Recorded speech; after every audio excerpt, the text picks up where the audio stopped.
Nekoliko stotina učenika u školi u Čokotu kod Diša strpljivo je čekalo da odloži plastične flaše i PET ambalažu koju su doneli za recikliranje.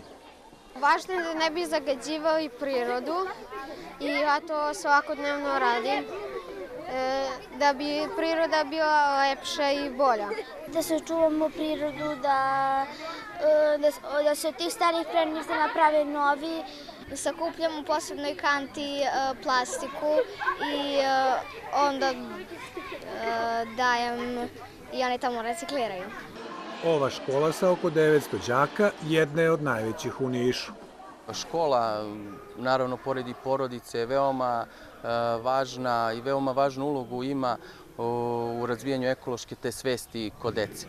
Tako da mi u toku školske godine imamo veliki broj akcija posvećen baš tome. Kao nagradu mališani su dobili predstavu o važnosti reciklaže.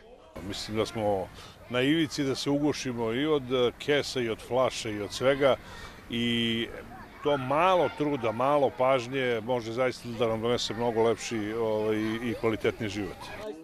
Osnovci su motivisali meštane Čokota da i oni staklene flaše i PET ambalažu odlože u kontejnere.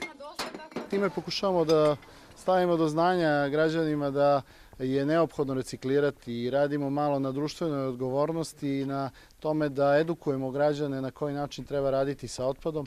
Ova akcija u Čokotu samo je deo šireg programa posvećenog deci, jer se o reciklaži i otpadu najbolje uči kroz druženje i igru.